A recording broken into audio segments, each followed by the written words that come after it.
Okay, I'm ready.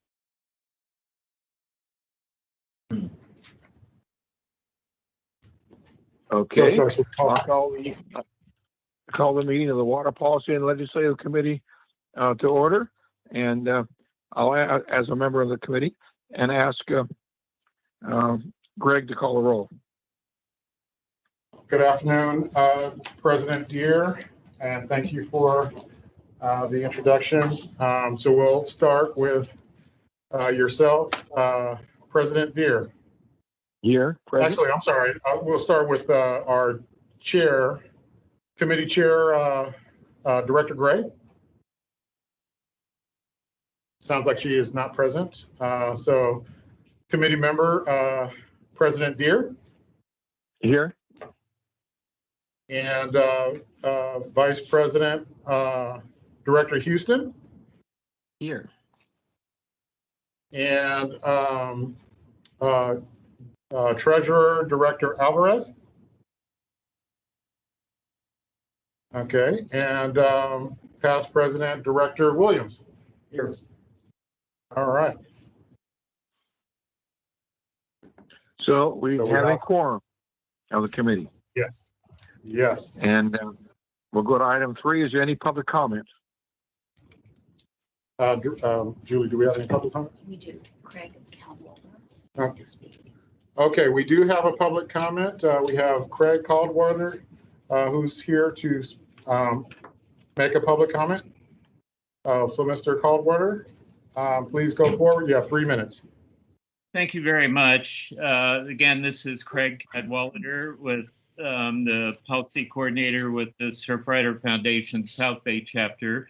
And as many of you may recall, I had asked for West Basin support of 2 bills that address water bottle refill stations, AB 1953 by Manshine and AB 2638 by Bloom. And E.J. Caldwell very helpfully contacted me last week. I was in the I don't know where that. Oh, okay. E.J. Caldwell contacted me last week. I was actually at the Coastal Commission hearing in Costa Mesa, and he pointed out to me some concerns he had about the 2 bills. And so I just wanted to stress again, my support of these is obviously to support West Basin's wonderful hydration station program and to see how this could be expanded. We really want to get rid of single-use plastic water bottles, and this is an excellent way to do it. I'm a big fan of the program, and EJ did mention that he would do some outreach through your agency, so I believe that will help. And I know this is a complex issue. I hope that it's a state mandated program that can be funded, but that is one of the concerns that EJ brought up. So I appreciate the very responsive feedback from West Basin, and I hope something beneficial to all can come from this. Thank you for allowing me to comment. Very good. Thank you for your input. Thank you so much. Public comment? Do we have any additional public comments registered? Okay. It appears that we have no additional public comments, President Deere. Okay. Are there any presentations?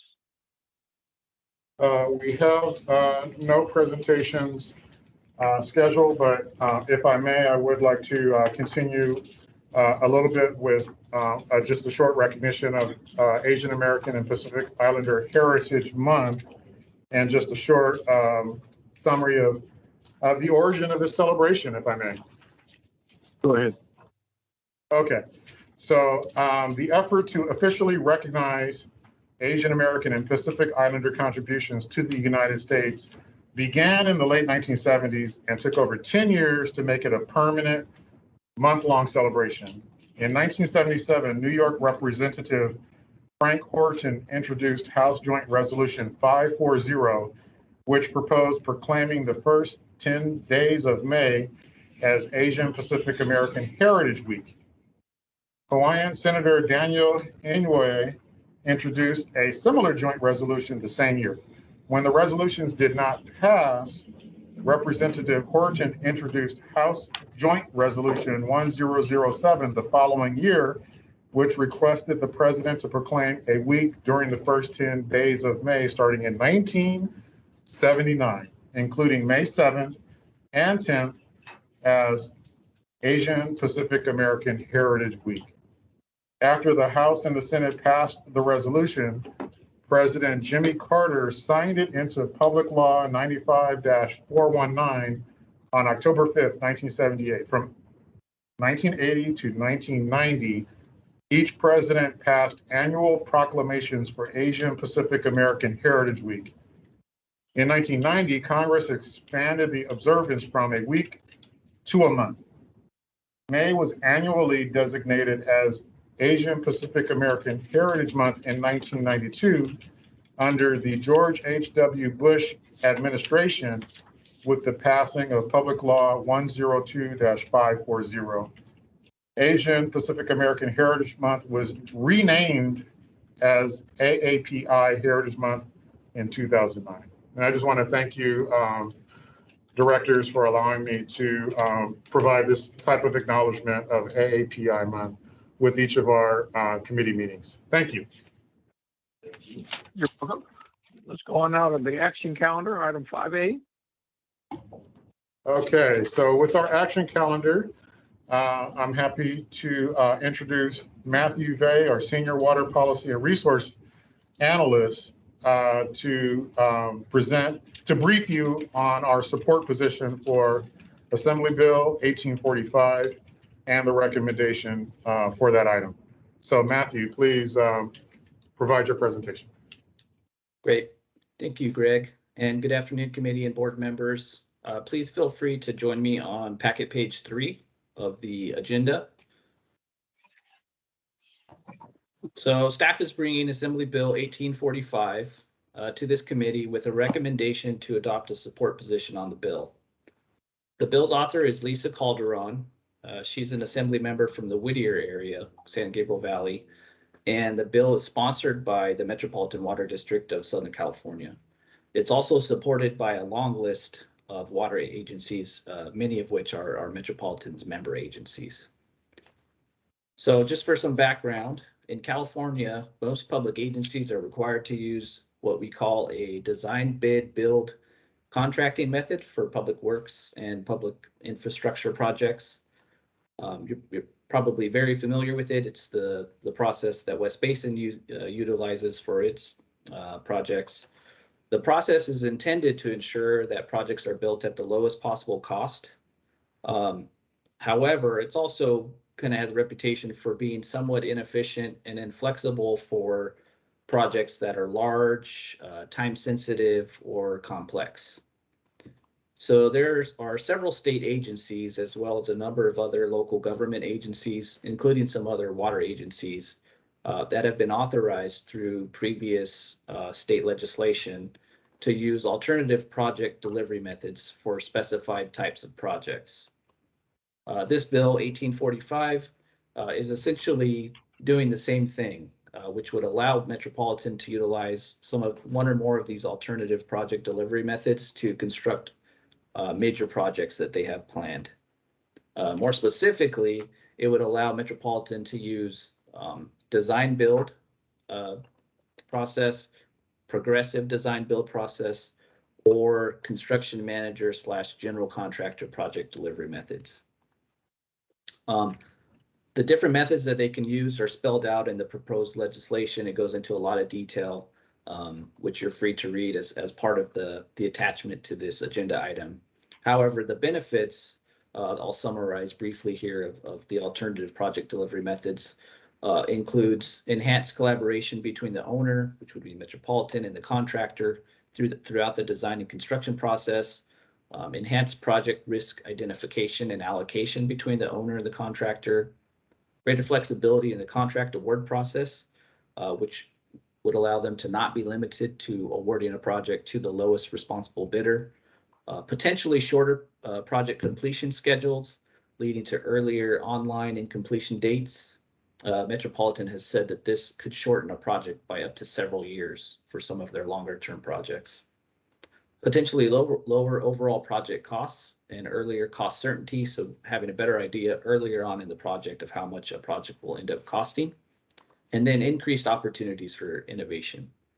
So a big driver of this bill is that it would enable Metropolitan to build their large regional recycled water project, as well as a number of other drought response projects in a more timely and efficient manner. As you know, with the recent actions by Metropolitan, state water project dependent communities in their service area have been significantly impacted by the lack of access to Colorado River water. This bill could be one piece of the puzzle to help bring forth projects that provide critical upgrades to their infrastructure, including pump stations and various conveyance systems in a timelier manner to lessen the impacts of future shortages on the state water project. So essentially, this would really help improve regional water reliability in a quicker fashion at a time where it's critically needed. Now, there are some limitations to the legislation. It would limit Metropolitan to no more than 15 unique capital outlay projects, and it would also put a January 1st, 2028 sunset date on 2 out of the 3 alternative project delivery methods. As a status update, this bill passed the Assembly Local Government on a unanimous vote on March 23rd. It passed the Assembly Water Parks and Wildlife Committee on a unanimous vote on April 26th, and it's currently scheduled to be heard in the Assembly Appropriations Committee tomorrow. It has to pass out of the Fiscal Committee by this week. If it does do that, it would then go over to the Senate for further consideration. As I had mentioned, it has a long list of supporters. There's no known opposition at this time. I also wanted to note that West Basin's general manager has been in communications with Metropolitan's general manager about the benefits of this bill. Greg, was there anything additional that you wanted to mention regarding the legislation or your conversation with Metropolitan? Yeah, absolutely. Thank you, Matthew. I think that this particular bill provides an important tool in the arsenal that Metropolitan would be able to utilize to expedite the delivery of its regional recycled water program. And given the proximity of that program to the West Basin system, Adele and I recognize that there's a very keen opportunity for us to look at ways to collaborate on a regional program, and this legislation would help allow for that to happen in a very expeditious manner. And I think we all know that given the crisis that we're in right now, time is not on our side, and so therefore giving this kind of tool the proper support that Met needs to get this passed is important for us to consider. So with that said, back to you, Matthew. Thank you for that opportunity. Great. Thank you, Greg. With that said, so for all the benefits that I previously mentioned and for what Greg mentioned, at this time, staff is recommending to this committee that they would move this legislation, AB 1845, to the full board for final adoption next week of a support position. With that said, please let us know if there are any questions. Are there any questions from the board members? Apparently not. Scott, would you like to make a motion to we support AB 1845? Sure. I guess it's not a motion, but just a recommendation to send it to the board with a recommendation of yes. It's a committee motion, or recommendation. Yes, that'd be our recommendation. Yes, I'll second that. And if there's no other opposition, this item is carried and it will be forwarded to the full board. Thank you very much, everyone. Item 6, the information calendar, 6A. Okay, thank you, President Deere. We have EJ Caldwell, our manager of water policy and resources development, here to provide a report out on several items. And so we'll start with our water bottle filling station update, Assembly Bills 1953 and Assembly Bill 2638. EJ, please. Yes, thank you very much, Greg. Chairman, dear members of the committee and board. As discussed during public comment today, we did want to bring a memo to you related to Assembly Bill 1953 as well as Assembly Bill 2638. West Basin Municipal Water District staff has been working with our lobbyists, EML, Pappas and Associates, to track these two bills and really see exactly where they're going. As most of you know, that over the past 5 years, West Basin Municipal Water District has implemented a water bottle filling station program. It's had tremendous success as far as identifying public agencies, both school districts as well as municipal buildings that are in need of water bottle filling stations. We've been exceptionally successful as far as getting those facilities installed in those facilities. This year, two proposed bills, both Assembly Bill 1953 and Assembly Bill 2638, are related to water bottle filling stations. And we wanted to closely track these to see how our program would align. So most of you know that the construction and installation of a water bottle filling station enhances public buildings. Not only are they easy to use, but it provides a contactless interface, which of course during the COVID-19 pandemic, several of our public agencies utilize these filling stations. And a lot of the school districts in the West Basin service area sought to actually remove all of their existing infrastructure, the typical water fountains, and install these facilities. So we had what I would call bulk applications, including the Palos Verdes Unified School District, as well as the Torrance Unified School District, and then of course, Redondo, Manhattan, and even LA Unified School District, where we saw an uptick in those applications because they wanted to get them in there. As these things become more and more popular, obviously West Basin's program becomes more and more popular. So we're excited to see the two bills introduced because we know that it will create additional interest for this program and possibly identify new applicants for West Basin's program. However, the two bills that have been introduced do have, I think, some concerns. And of course, we want to flush these out, work with our lobbyists, work with our state legislative team, especially the West Basin delegation and their staff, and really see exactly the impacts of these two bills and what they would do. So I'll begin with Assembly Bill 1953 by Assemblymember Manchin. This bill would require by January 1st, 2025, the owner or operator of a transit hub, local park, public building, publicly owned building, shopping mall, or municipal golf course that has water infrastructure sourced to install and maintain at least one or maintain at least one water bottle filling station. Now, if a facility similar to a municipal or state facility or even a golf course, if at any time they would have in excess of more than 500 people on site, then they would need multiple water bottle filling stations. Assembly Bill 1953 did pass out of the Assembly Committee on Environmental Safety and Toxic Materials. That happened earlier this month by a vote of 7-1, and it was subsequently referred to the Assembly Appropriations, and it is currently on the suspense file. Now, in looking at this bill, again, West Basin is extremely supportive of the water bottle filling station program. We're extremely supportive of the environmental organizations that have taken a support position on the bill. But I think that the real concern here for West Basin at this time is that the Department of General Services estimates that the implementation of this legislation could cost anywhere from $85 million to $324 million to install all of those water bottle filling stations. The reason for that extremely wide cost identification is because they're actually unsure of the state and local municipal infrastructure that would require the number of water bottle filling stations. Secondly, they're not exactly sure how many existing water bottle filling stations there are throughout the state of California. And of course, this would be, as our public comment made, would be a state mandate.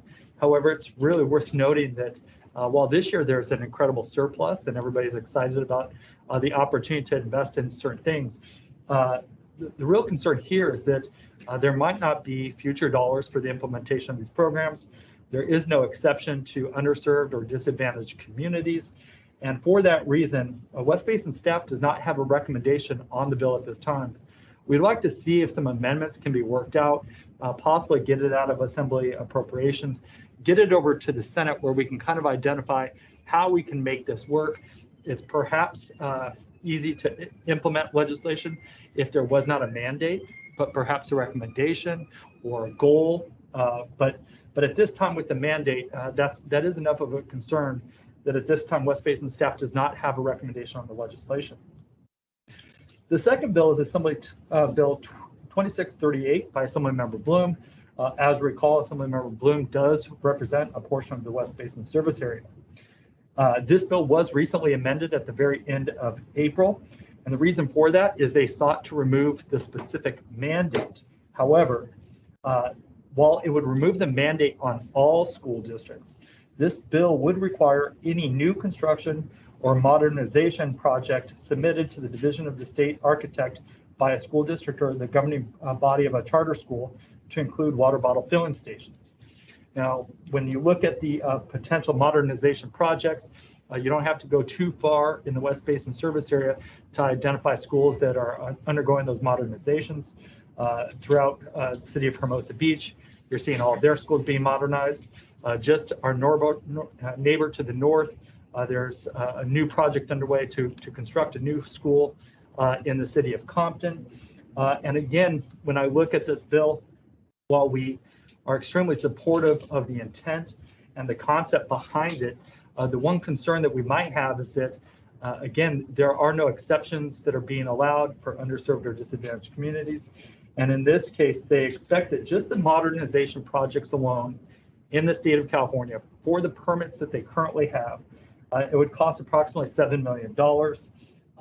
They anticipate that each individual water bottle filling station for specific construction under a modernization project could cost a school district as much as $10,000 to $14,000 per unit. And so again, West Basin is highly supportive of the water bottle filling station program. And as mentioned during public comment, one thing that West Basin staff suggested that we could possibly do is reach out to the authors of both of these bills, explain to them our program, the West Basin program, and what we've been able to do for our community, and look to see if there are additional programs like ours throughout the state of California, or even make recommendations for other water agencies or for other local government entities to create programs such as this to allow their school districts to access those programs. So again, at this time, West Basin staff does not have a recommendation on Assembly Bill 2638. Our intent is to see, and I think Matt did a great job of talking about the appropriations process and the fiscal committee having a deadline of this week to get all of those bills out. Otherwise, those bills will sit on suspense and possibly become two-year bills. But we would like to see these bills moved out of the assembly and then possibly work out some of the details to maybe remove the mandates, but allow for a statewide goal of potentially pursuing water bottle filling stations. So at this time, neither of these bills have what I would call defined opposition. They do have a great deal of support from the environmental community because it would reduce single-use plastics, as was mentioned during public comment. And of course, the American Heart Association is the sponsor, I believe, of both bills, as the consumption of water creates a healthier lifestyle. And of course, again, West Basin continues to support that effort. So at this time, staff does not have a recommendation to this committee on a specific position. The reasons I've stated herein aren't intended to create any opposition. We would love to see something worked out. But at this time, we would suggest or recommend that we allow this bill to move through the legislative process, see where it goes, and ultimately hope that the bill will kind of morph into something that we can really show our support to. So with that, Chairman Deere, I'm happy to answer any questions from you, the committee, or the board. Are there any questions? Yes, Mr. Chair, real quick, it's Director Houston. Okay, go ahead, Director Houston. Great, thank you, EJ, and thank you, Craig Cadwallader, for bringing this to our attention. So I'm glad that we could learn more. And so I do understand what you just said, EJ, and these being on suspense and sort of being held up at this moment. And so it seems to me what we should do is, yes, monitor and see what might happen going into the next cycle, correct? That is mostly correct, Director Houston. I want to make one clarification. I do believe that AB 2638, when it was amended, I think the deal for the amendment was to get a recommendation in appropriations. It's possible that that bill will be moved through on consent, but then of course it would need to move through the Senate process. So that bill might have an easier path going out, and I have communicated that with our public comment, Mr. Craig Cadwalader, so he is aware of that. And I've offered to continue to work with Assemblymember Bloom's staff to really identify how we can engage on this. Again, it's a great opportunity to really promote our program and hopefully see other agencies model a program after what we do here. Perfect. Okay. So I would say on that first one, it's just going to sit, but maybe that's one where at some point our folks could just at least outreach with that assembly member to talk about that program and what we do. Because down the road, it would be nice to see something like that come to fruition on the first one, if the author can, be amenable to some things perhaps. So that would be the first part. But the second part, thank you. I think, yeah, let's monitor and see what happens right now. And then if we can look at it again to potentially be supportive, that would be excellent. So I guess on that one, we'll just kind of keep it on our radar screen for the next handful of months, right, EJ? That is correct. We do have this as a priority bill with NPA. So they've continued to update us as the bill's made its way through the process. And we'll continue to bring that forward underneath the legislative update. You'll see that bill on there throughout the legislative session. Okay, very good. Thank you. Are there any other comments? Well, then, thank you for the report. We'll go on to the next item on the agenda, which is item 6C, I believe, right? B. I think it's, yeah, item B, yes. And so we have EJ and Matthew who will provide our April 2022 legislative update. Gentlemen. Yes, thank you very much, Greg. I'll begin today's state legislative update, which begins on packet page 37. And I'm going to run you through the memo that's been provided by Niemel, Pappas and Associates. But as they always do, and as staff always hopes to do in this committee, we want to provide you with the most up-to-date information possible. And so I'm going to jump between the memo along with some updates that have happened late last week and then, of course, earlier this week. So as noted in the board memo, the policy committee hearings for the House of Origin have wrapped up, and all eyes, if you will, or everybody's focus now is on the fiscal committee hearings. That was similar to what I just mentioned. Anything that is key fiscal has a financial impact on the state, whether it be a mandate or investment in statewide or local projects, that must be wheeled through appropriations. And so we're all paying attention very closely to what happens there. The last day for fiscal committees to hear and report bills to the floor is this week. It's May 20th. And then, of course, the last day for each house to pass bills introduced in that house is May 27th. So it's going to be a very quick and busy 2 weeks. Yes, there are exceptions made to those rules. You can move that through with a 2/3 majority and kind of find exceptions there. But we would expect over these next 2 weeks to really redefine the session and where we move to from here. But I think if you go up to Sacramento at this time, the one thing that you're going to hear quite a bit about is the 2022-2023 budget and the outlook. We've been talking about this for some time because there is expected to be a $63 to $68 billion surplus in state funds. So as such, we've seen a lot of different movements, both in the Assembly and the Senate, of course, introducing what their bill and budget priorities would be. You can see that in the memo. And of course, if you turn to packet page 38, you can see that recently the governor did issue what he would call a preview of his May revise. But I wanted to highlight this because late last week, the governor did actually release his May revise.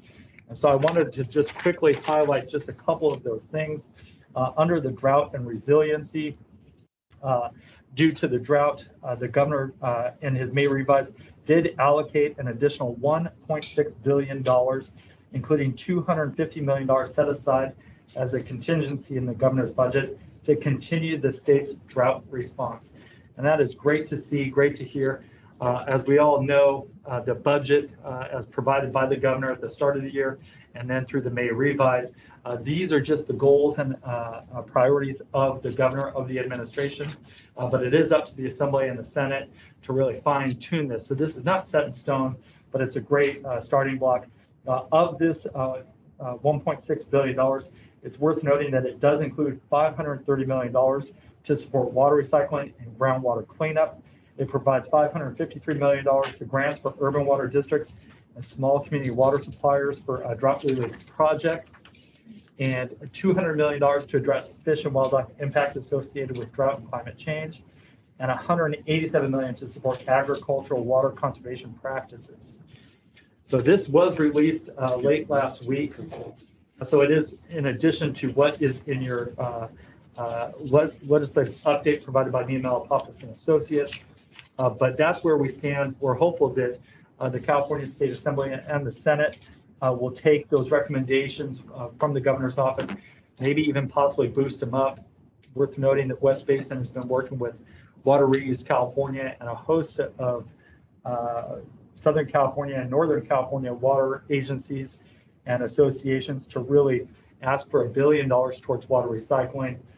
We know that Metropolitan Water District is playing a key role in this, and we'd love to see this bumped up. So we're going to continue to work with that stakeholder group, because we know that through this legislative process, there is an opportunity to increase those dollar amounts.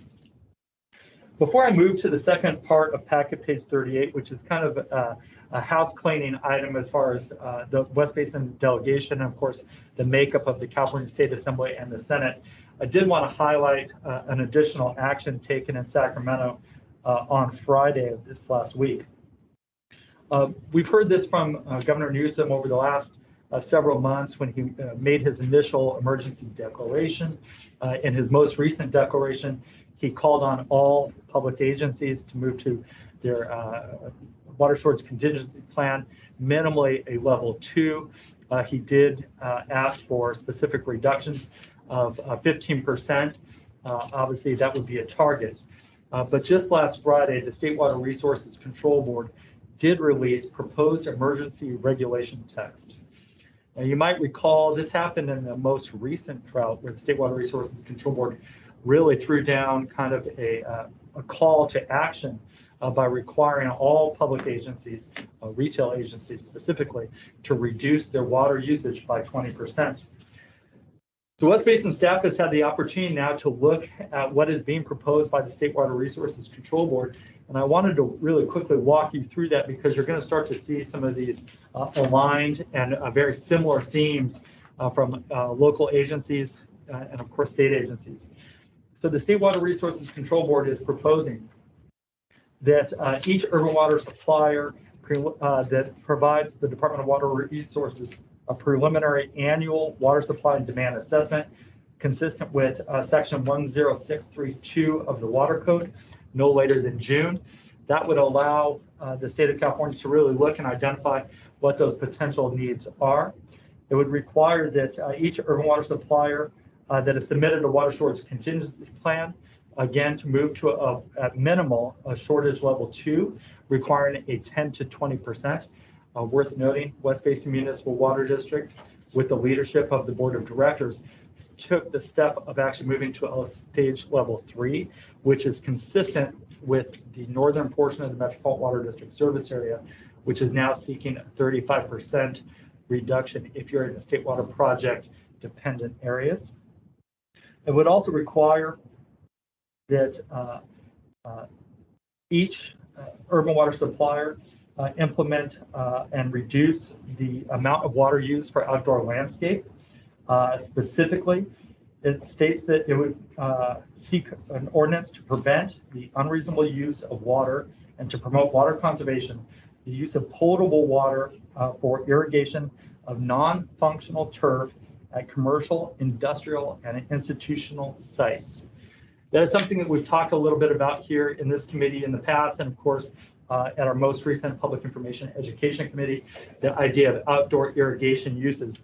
And so I want to kind of repeat that what the state board is proposing at this time is a prohibition on outdoor irrigation for what they would call non-functional turf in our commercial, industrial, and institutional sites. So our CII, that would include municipal buildings. It would include parks or a portion of. Again, if you have a playing field or an active area, that would not be non-functional. But anytime you would have just a turf, kind of the slanted slopes, sometimes on the outsides of playing fields and such, that watering of that would actually be prohibited. So we're going to continue to track that. And I always get this question whenever we talk about limiting outdoor irrigation, but there are specific exceptions for the health of trees and other perennial non-turf plantings, or to the extent necessary to address an immediate health and safety need. So there are exceptions to that. But for the most part, if you have a municipal building, a city hall, for instance, and there's kind of grass landscape on the outside, the irrigation of that would actually be prohibited. Secondly, and again, we would continue to track this, but there would be infractions imposed up to $500 for each day in which a violation occurs.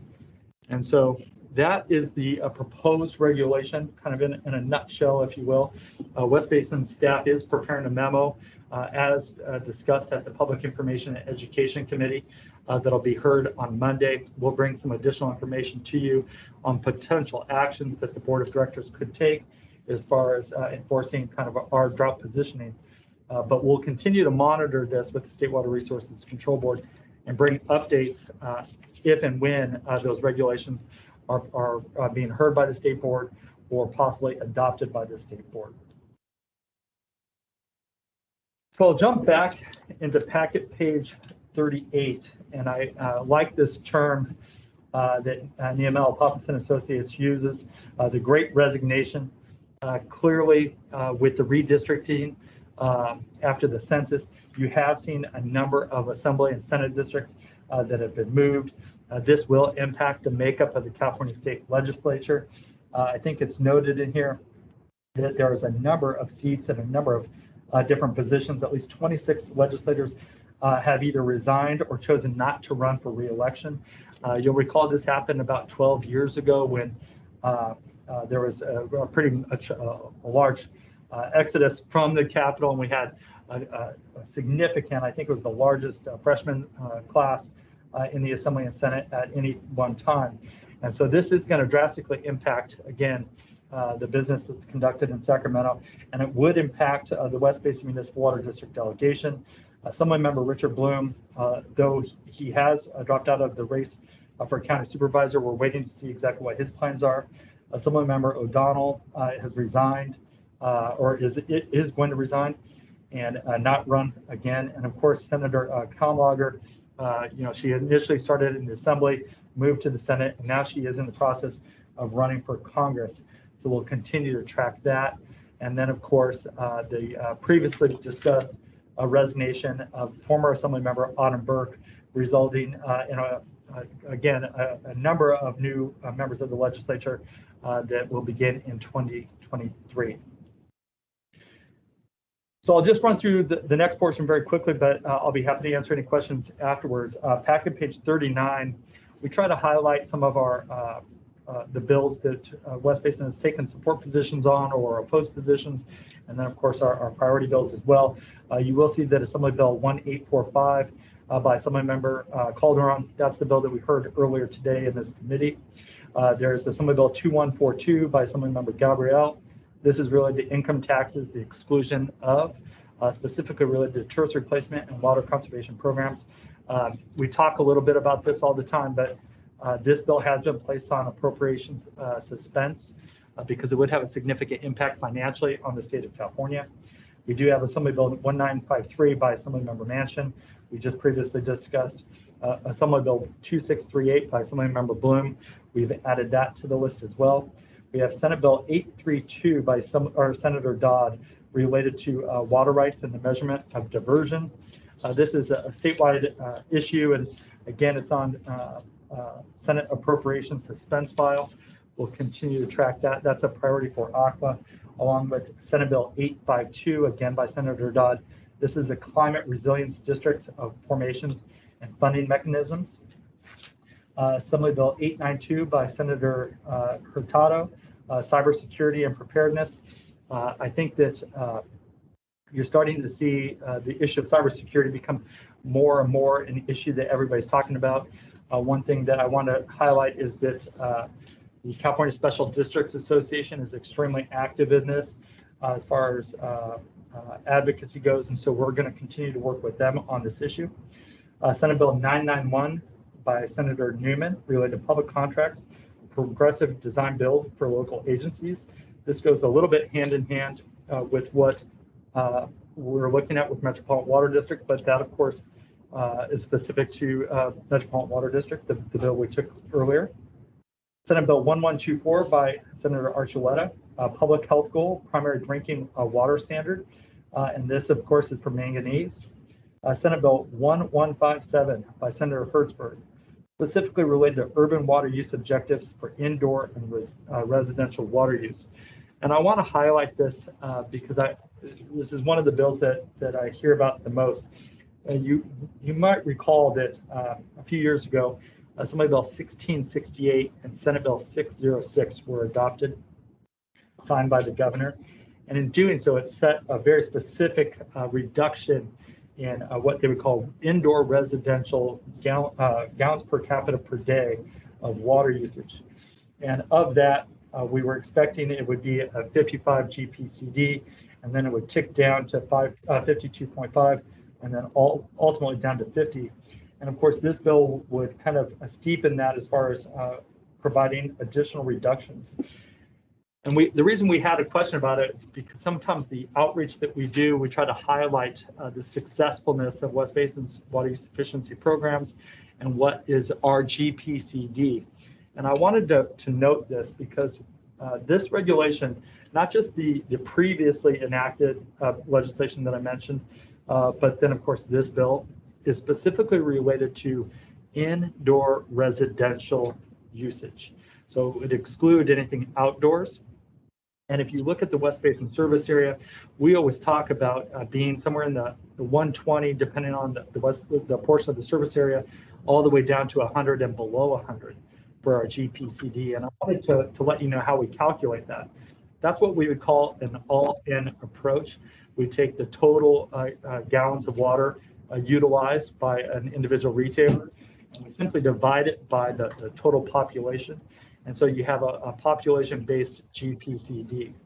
But in calculating this, they would actually remove the commercial, industrial, and institutional, so the CII portion, and then they would remove all of the outdoor water usage. And so in doing that, those numbers and the statistics that you see from West Basin staff, that would bring that GPCD down significantly.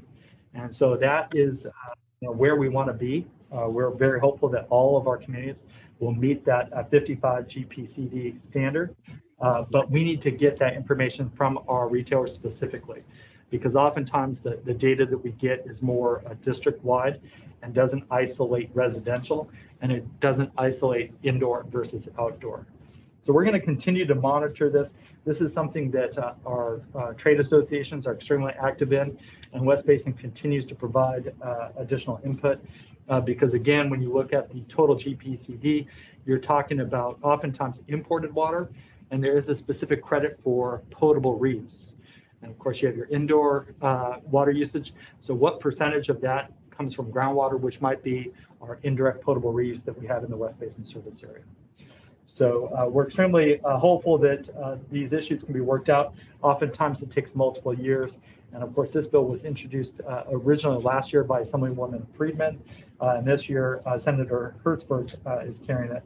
So we'll continue to track that.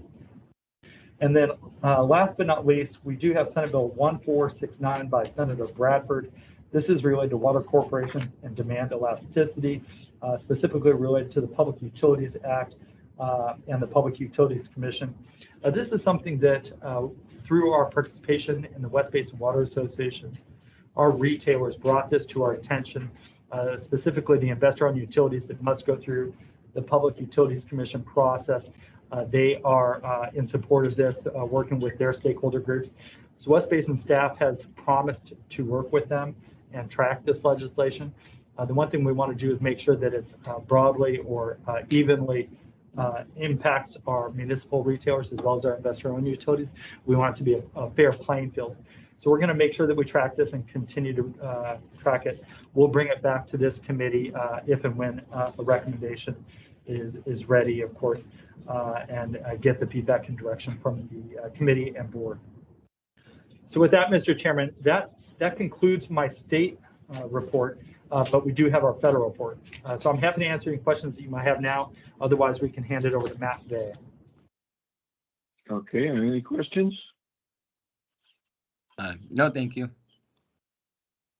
Okay, we'll go on then. Okay, thank you, EJ. So you could join me now on page 65 of the packet. Actually, I think most of my update will be off of the report here. But I wanted to start off with some good news on the federal update, and I apologize in advance if I'm stealing anyone's thunder here. But staff received notice yesterday that West Basin is expected to receive just shy of $400,000 from the United States Bureau of Reclamation through its Water Smart grant program, specifically the Water and Energy Efficiency Grant Funding Program. So we just heard that yesterday, and I did want to be sure to note that the successful application was put together by Tammy Hurley-High, Jennifer Vasquez, Gus Mesa from our team, as well as the PI team, members of the PI team led by Amy Rocha. So this grant will provide funding assistance for the residential and commercial grass replacement program. It will help to offset some of the costs, and it will support continued replacement of grass lawns in both the residential and commercial sectors of our service area.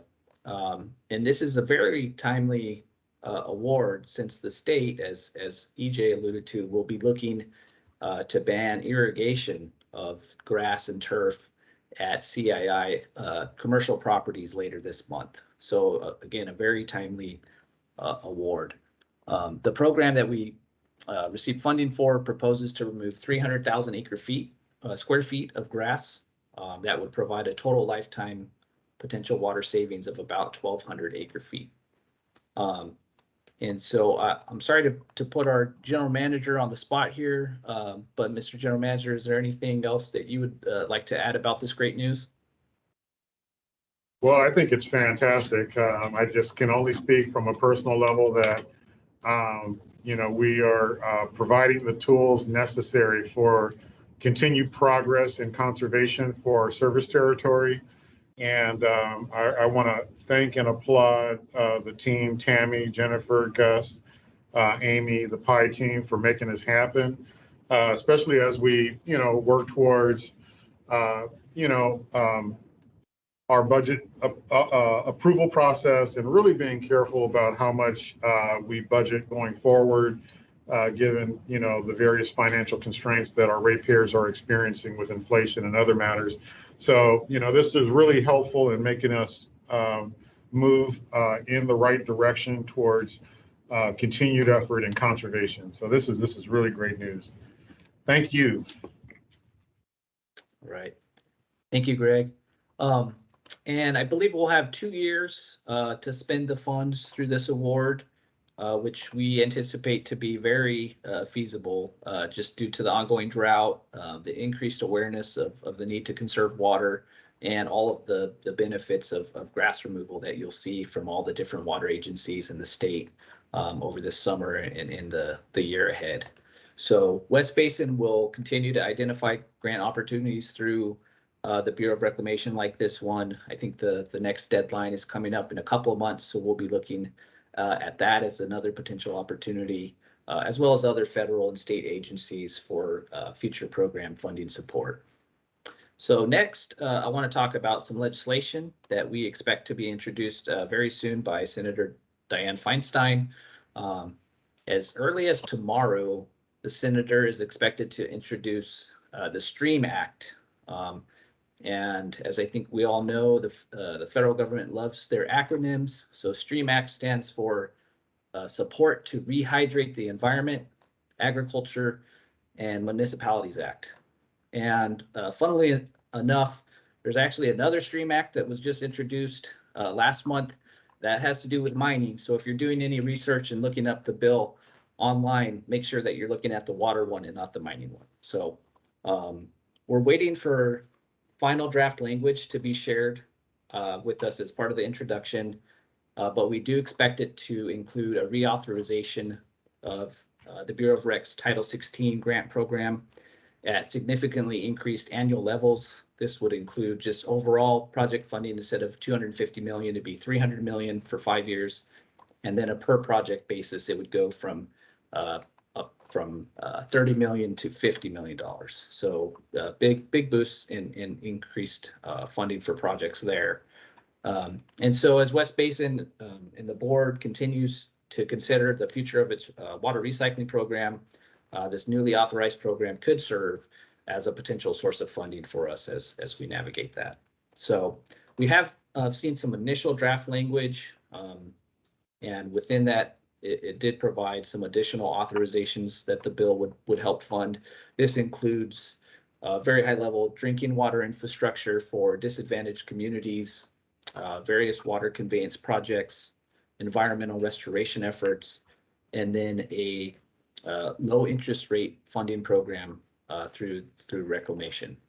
So once the legislation is officially introduced, which again we hope and expect that it'll be this week, staff will review it in more detail, but our plan would be to bring that legislation to this committee and to the board for a possible support position as early as next month. So we will be sure to keep you informed on that. With that, that concludes my federal affairs report. There are additional updates available to read in the monthly VSA report that begins on packet page 65. But otherwise, please let me know if you have any questions. Well, thank you, Matthew, for that good news. We appreciate that very much. Questions, anyone? Yeah, I do have a quick question, Mr. Chair. Go ahead, Director. Thank you. Matt, regarding that, the grant that we just secured, so now is that something that has to be brought to the board for approval, or you know how sometimes we have to do a resolution or some other thing, or is there a paperwork thing involved in that going forward or not? You know, I'm not positive. I don't know if we brought it through a resolution when we did the application. I believe Tammy's on here and she might be able to speak to that. Yes, Okay. hi, thank you. Good afternoon. We did bring this to the board. I believe it was in November of last year when we were trying to put together the application. So a resolution was needed. You're correct. So we did bring this item to the committee and the board did approve it. Okay, wonderful. I couldn't recall. And then the next question is, so all of us understand, how does that affect or impact? You know, we already do the $2 a square foot for Metropolitan. We add the extra $1. So where does this fit into the puzzle going forward? If you even have an answer there yet, so we can just understand, what does it do? Director Houston, this is something that West Basin staff has been anticipating for some time. We do have not only this grant application submitted, and we are extremely hopeful, but we also have an additional one through the Greater LA County Integrated Regional Water Management that would fund a different aspect for our underserved and disadvantaged communities. So as these things have played out, we have been in communication with the general manager on the likelihood of being awarded. And I know that this is being taken into consideration as far as the larger budget implications. And with this great news, I know that the Office of the General Manager and working with the executive team is working on seeing how this could impact our budget process. So this would be basically West Basin's share of the increased dollar cost. Okay, got it. So would it improve our per person rebate in terms of the magnitude of rebates? No, at this time, if you look at the rebates within the West Basin service area with our $1, this is intended to kind of maintain that. And of course, when you look at the total overall dollar per square foot, not only for our municipalities, but the average residential, and then of course our underserved, they are the highest, not only in the state of California, but anywhere. And that's why we continue to urge and promote this program, because you will not find a better time to remove your grass than right now. This will just maintain that into the future. Okay. So it, in some ways, I guess, in layperson's terms, in some ways, it just supplements EJ. Instead of us putting the money straight out of West Basin's own pocket of reserves, this is almost like a pass-through coming from the federal government. Is that basically what you're saying? Correct. This will offset West Basin's investment in that, and of course, save not only funding within our budget, but also for our ratepayers. Okay, got it. Very nice. And so I suppose as we get into next month at the PI committee, you'll probably also somehow explain this as well in the context of our turf removal rebate program. That is correct, and of course through our budget process. And in the notification that we've received from the Bureau of Reclamation, they have asked us for a meeting in the near future where we'll talk about logistics, identify exactly when we would receive the funding, and of course what, if any, agreement is required with the Bureau of Reclamation. So we'll kind of learn the next steps in these next coming weeks. Okay, great. Well, it's excellent news. So thank you to everyone who worked on it. So appreciate that.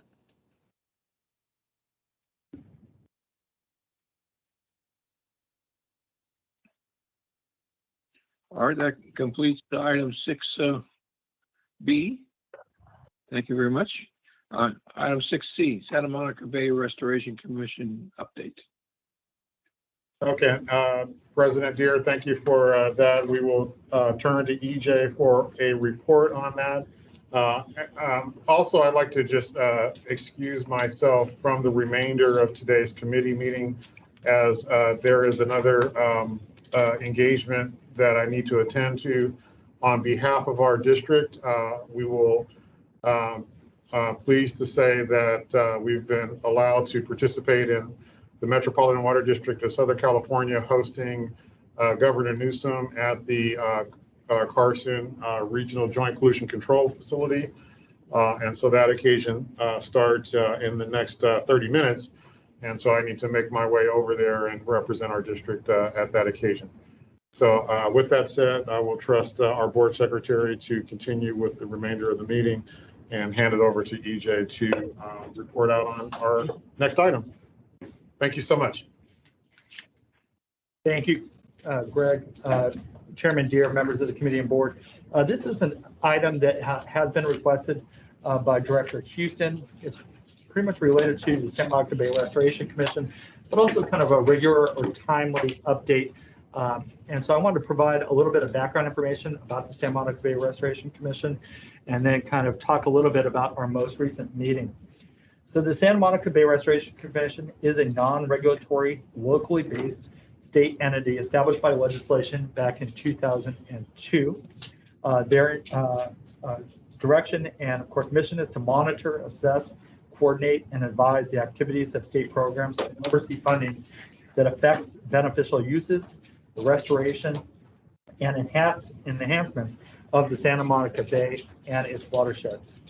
In this effort, the Commission is responsible for the implementation of the Comprehensive Conservation and Management Plan, and of course, the Santa Monica Bay National Estuary Program, what is called the NEP. For those that are somewhat familiar, this is a coordinated effort with several different stakeholders and entities, one of which is the Bay Foundation. The Bay Foundation is also the Bay Foundation is a 501c3 nonprofit environmental group.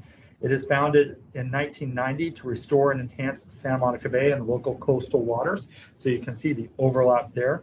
The Bay Foundation supports the US EPA's Santa Monica Bay National Estuary Program and the implementation of goals in the Santa Monica Bay NEP and their Comprehensive Conservation Management Plan. So you can see that direct overlap between the Santa Monica Bay Restoration Commission as well as the Bay Foundation itself.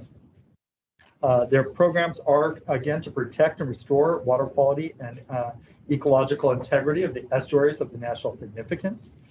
And there are 28 total national estuary programs, and each one develops and implements comprehensive conservation management plans, which are long-term plans that provide specific actions to address water quality and living resources challenges and priorities.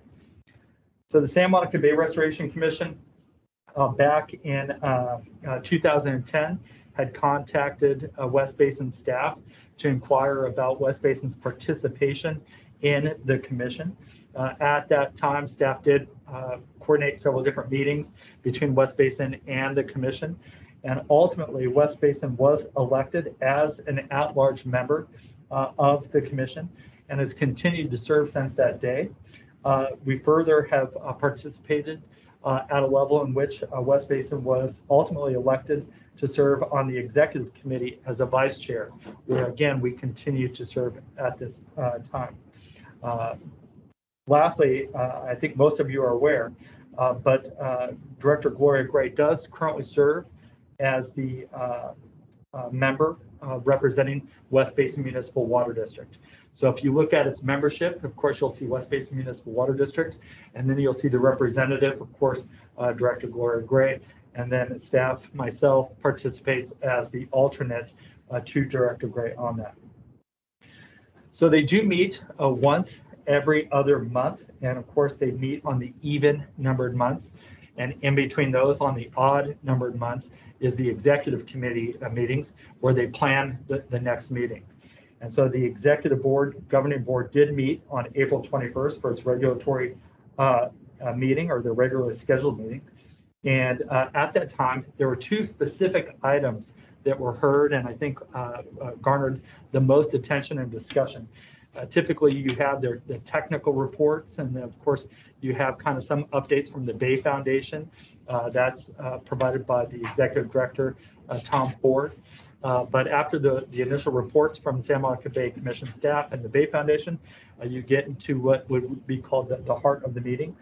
And the first significant item that was discussed was the fiscal year 2023 Santa Monica Bay National Estuary Program work plan. So we've been working on this for a number of months, and ultimately they get brought back to the commission in draft form. And then we work through working groups to kind of fine tune those, and then ultimately bring it before the commission for adoption. From West Basin staff, you know, some of the items that we've been working with them on is to kind of fine tune some of the water quality issues. In the past, this has been specifically related to water recycling, but of course also ocean water desalination, and then of course inland and brackish desalination, trying to make sure that we work within the confines of the work plan to ensure that water supply is balanced within the goals that are identified in the plan. It is important to note that the commission ultimately did adopt the work plan unanimously. And I wanted to just highlight one very specific thing. If you look within there, the goals that are outlined within the plan provide the need to improve water reliability. And I want to provide that because there are a number of different members of the commission. The chair of the commission is Director Charlie Casberry, who is currently serves on the Las Verdes Municipal Water District Board of Directors. So we have several different friends within the industry really working hard on water reliability. You also have staff from LADWP and LA Sanitation. So again, really working to kind of push this narrative of balancing not only the acts and the needs for the commission, but also taking into account reliability. And really specifically worth noting is that within the plan, there is included Action 21, which is to support policies that promote reuse, recycling, and advanced wastewater treatment to reduce reliance on imported water resources. And that's obviously crucial to the West Basin mission, of course, but to get that included within the work plan sometimes takes quite a bit of work, really educating the commission as a whole to make sure that that is of the utmost importance And you can start to see some of the fruit of that labor as several members of the commission, as well as several of the stakeholders. I know that we have Mr. Craig Cadwalader on board here today, who's been participating as a stakeholder for a number of years and actually called into this meeting that we had, the last commission meeting. Want to differentiate between our meeting today and, of course, the commission meeting. But he did call in there. He did talk a little bit about West Basin Municipal Water District and, of course, our water recycling program. He's always one of our biggest proponents and advocates. So getting this included within the work plan, I think, is a significant victory, not only for West Basin and what we do here, but in the future of our partnerships with LADWP, LA County, and of course, the Water Replenishment District. And so we see this as a very significant victory. And the fact that it moved through the commission with a unanimous vote, we are extremely excited to see it and take part in. And of course, there were several stakeholders within the area that did have concerns about the work plan. But it's important to note that nobody spoke in opposition to Action 21. So again, we are extremely excited to hear that. And then last but not least, and this was more of an information item, but it was an excellent presentation provided by the State Water Resources Control Board staff. It was on the statewide perspective on recycled water. And I can't say this enough, and most of our committee members and board of directors have heard me say this before, but one thing that's really worth noting is that West Basin has served as a leader from the very get-go when we talk about recycled water statewide policies. We've advocated for policies that wouldn't potentially affect or impact West Basin, or in some cases wouldn't even be of use to West Basin when you talk about surface water augmentation for large reservoirs. We don't have any large reservoirs in the West Basin service area, but the ability to utilize what we would call indirect potable reuse in that effort was a very significant piece of something that West Basin advocated for. Obviously, when we talk about groundwater replenishment and groundwater augmentation, that we've been doing for years. And again, we've been one of the biggest proponent. But West Basin held numerous workshops with the State Water Resources Control Board and statewide regulators, really pushing for direct potable reuse. There are two forms, obviously, your raw water augmentation and then your drinking water augmentation. That was something that West Basin staff and the board of directors heard would never be done in the state of California. And we now have basically a framework to get the first piece of that through. And it was highlighted in the presentation by the state board. Assembly Bill 574 was something that originated here at West Basin. We worked with California Reuse to really push that effort. We built a statewide coalition to get that done. Assemblymember Quirk was the author. We recognize his effort as one of West Basin's Legislative of the Year awards. This is something that was a big part of who we are at West Basin. And so to listen to the presentation provided by the state board, highlighting all of these key initiatives that have been taken over the last 10 and 15 years, and recognize that West Basin was a big part of that, I think it was a great presentation and it was great to hear. And I'm very pleased to note that at the conclusion of the report, there were several different members of the commission that were able to speak, myself included, but it was great to see and hear everybody offering support and thank yous to all of the different agencies that were a key part of this effort, because it wasn't just one piece, it wasn't one big monumental lift, it was a series of actions taken by water agencies as part of Water Reuse California, and then getting the state board and of course our legislators to really jump on board. So it was great to hear all the agencies congratulate and identify each of them as key contributors. And of course, I would be missing an opportunity to let you know that several members of the commission really highlighted West Basin's efforts and came to me after the meeting to really focus in on everything that our agency and through your leadership have been able to accomplish. So I've included not just the NEP work plan within the board memo as an attachment, but I believe I also included the statewide perspective of recycled water, the attachment as attachment B on here. If you want to take a look at that and kind of move through it, when you have some free time, I think it's worthwhile for members of the public it is really great to see kind of as you go through that presentation, all of those bills and all of the different state actions to adopt uniform criteria for recycled water. It's great to see that highlighted and know that West Basin played a very significant role in the adoption of all of those. So with that, Mr. Chairman, that's all I have, but I'm happy to answer any questions. You're on mute.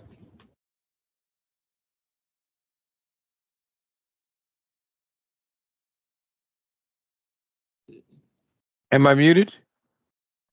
You're not now. We can hear you. Okay, are there any questions? No questions. I just want to make a comment and say thank you, EJ, for a very thorough report. And I'm very glad that we have a better understanding now of what the Santa Monica Bay Restoration Commission is and the work that goes on there. And I see that it's going to be an ongoing report at this committee. So I just want to say thank you very, very much, because there's a lot of work that they do that we don't necessarily always hear about or understand, let alone the general public. So this is probably a very good extra avenue for that to happen. So I just want to say thank you very much, as well as the background documents that you have with this report. And I'll be looking through those. I really appreciate it. Well, it's also nice to know that West Basin is recognized in the industry too. It's good to have a good reputation. Thank you. Well, thank you. Director Williams? Yes, Harold? I thank you, Mr. Chair. I was going to say the same thing. It is wonderful that the work that West Basin has done to bring recycled water up to the level it's at now. And when I came on board back in 2015, direct portable reuse was kind of like it'll never happen. And that's why we're pushing so hard to for the likelihood of ocean water desalination being accepted and approved way before direct portable reuse, but it flipped. So, and I'm happy to see that here that we are on record out there as being the ones who were pushing direct portable reuse all along, and that we were not fabricating stuff when we said we were. So thank you for the report. Thank you. Good comment. Thank you, Director Williams. Okay, let's go on to item 6D, the Metropolitan Water District Program updates. Who's going to take this? President Deere, we have Tammy Hurley-High, our water policy and resource analyst too, that will be bringing an update to the board this morning. Okay, Tammy, you're on. All right, thank you. Good afternoon, Chair Deere, Member Houston, and Director Williams. So this report summarizes recent activities at Metropolitan that include the water shortage emergency declaration, the integrated resources plan, the assessed valuation budget and rates, sites reservoir, the state audit report, and we'll conclude with an update on the water supply conditions. So we'll start with the water shortage emergency declaration. As you know, last month Metropolitan held a special board meeting on Tuesday, April 26th. They considered adoption of a resolution to declare a water shortage emergency condition, which would apply to areas and communities that are dependent solely on state water project supplies. And as a result of record drought and limited supplies from the state water project, there is not enough supply available for Metropolitan to meet normal member agency demands for local agencies that are within the state water project dependent areas. The board did vote unanimously in favor of adopting the resolution, and this action sets forth a framework for Metropolitan to implement an emergency water conservation program. And the designated dependent areas represent certain portions of Metropolitan service area, which only receive imported waters from the state water project. And currently the state water project allocation is set at 5%. And so with this 5% allocation, Metropolitan will not be able to meet the demand for local agencies within these exclusive state water project dependent areas. The allocation from DWR does include a provision to provide supplies for human health and safety needs. And Metropolitan's adoption of the water shortage emergency condition will allow them to access supplies from DWR for human health and safety supplies, in addition to the 5% allocation. So in order to receive these supplies, DWR expects contractors to take mandatory conservation measures. So under Metropolitan's water shortage emergency declaration, their framework includes 2 alternative compliance paths.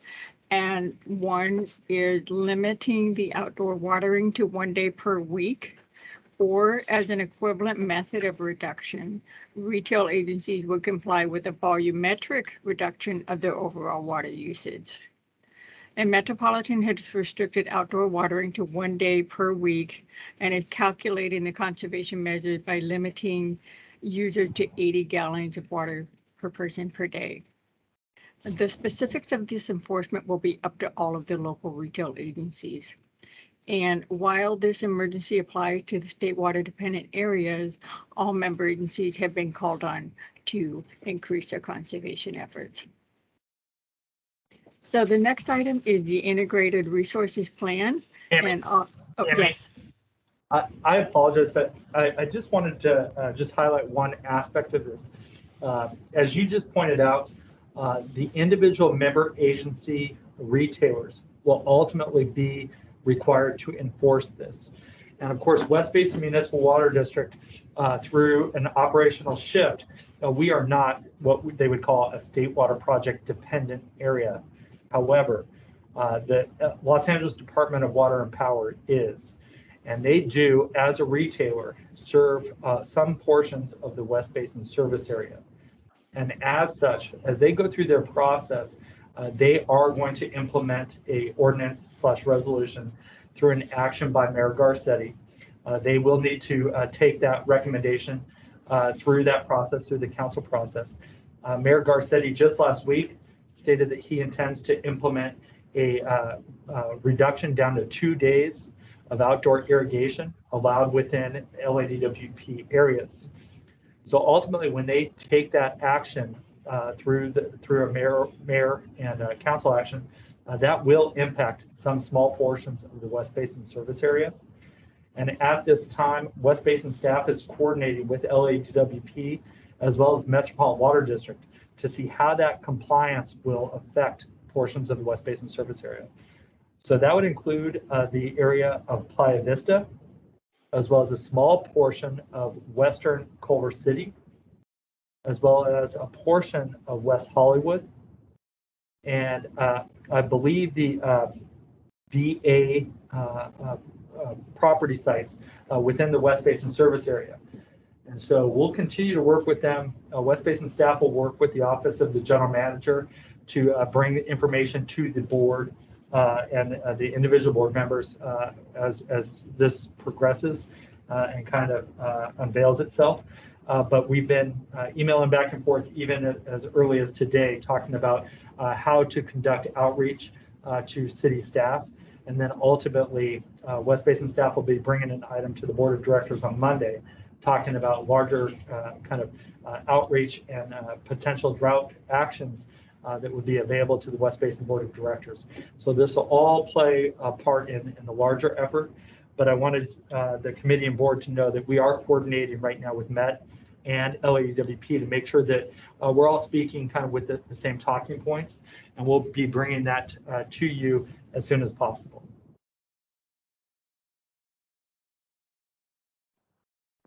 I apologize, Tammy. No, thank you. Go ahead, Tammy. Okay, so next I just wanted to talk about the IRP, the Integrated Resources Plan. The board adopted their IRP regional needs assessment, and the 2020 IRP establishes a strategy for ensuring regional water reliability through 2045 and has been organized into a phased approach. So phase 1 outlines a regional needs assessment by first defining and identifying the potential range of regional water supply issues. And the regional needs assessment will provide the technical foundation in order to identify specific actions during phase 2. And phase 2 will be the One Water implementation phase with an approach to water reliability and resilience. So in summary, the IRP will focus on managing and balancing the water resources for both community and ecosystem needs. And a copy of the 2020 IRP Regional Needs Assessment, it can be found on Metropolitan's website, and a link is also provided in this memo at the top of page 193 of today's committee packet, if you'd like to have more information on that. And then next is the assessed valuation and biannual rate. So the board adopted a resolution suspending the ad valorem property tax limitations for 4 fiscal years 2023 through 2026. And in recent years, Metropolitan has suspended the tax limitation for 2-year intervals. But the board determined that it is essential to Metropolitan's fiscal integrity to suspend the tax limitation for the next 4 years. And regarding the biannual rate, as reported last month, the board adopted a 2-year budget and rate schedule that was presented under a 4th option. And this option was prepared in response to the board's input to reduce the overall rate increases. And the adopted budget now incorporates additional cuts from the agency's operational budget, in addition to substantial reductions across all departments of the agency. So moving forward, Metropolitan staff will continue to identify new funding sources, which include grant opportunities and partnership to leverage investments in Metropolitan system. And the general manager has committed to come back to the board in December for a mid-year review. A website link is provided in this report to access a copy of the adopted resolution for the suspending the tax rate limitation for 4 years, and for more information on the adopted water rates. So the next item is the Sites Reservoir. And the board authorized an amendment to the 2019 agreement with the Sites Project Authority. So this action will allow Metropolitan to appropriate $20 million in order to continue participation in the Sites Amendment 3 work plan.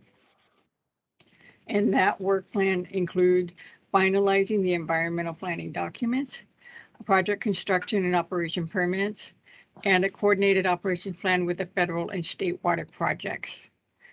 The proposed reservoir would be located in Northern California within the rural areas of Glenn and Colusa counties, which is 60 miles north of Sacramento. And this location would make the reservoir suitable for off-stream storage of water from the Sacramento River. And this project would be developed to capture excess water from major storm events that can be stored and then later used for drier periods of time when other water supply sources are low. And so for more information about the project, interested parties can visit their website at sitesproject.org. And so next, regarding the state audit, the California State Auditor has issued its final report pertaining to Metropolitan's handling of equal employment opportunity complaints during years 2004 to 2021.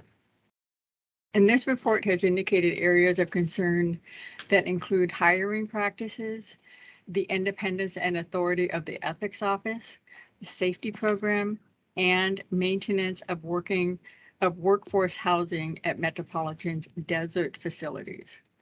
And Metropolitan General Manager has expressed to the state auditor his full commitment to implement actions necessary to address the deficiencies that were outlined in the report. And the recommendations that were presented in the Shaw Law Group's independent review will also be instrumental towards implementing these actions. And moreover, the general manager recognizes that now is a critical time to implement reforms that ensure a safe, inclusive, and accountable workplace, as employees are increasingly able to meet in person and spending more time in the office. So during a special organization, personnel, and technology committee that was held on April 26th, the general manager outlined key findings and reported that reforms are underway. And these items are listed in this report on page 194 of today's committee packet. And also included in this memo is a link where more information on this item can be accessed on Metropolitan's webpage. And this webpage, it hosts several documents related to Metropolitan's response to employees and workplace concerns that include the state auditor's full report and progress dashboard, the independent review of workplace concerns conducted by the Shaw Law Group, and along with report provided to the Organization Personnel and Technology Committee.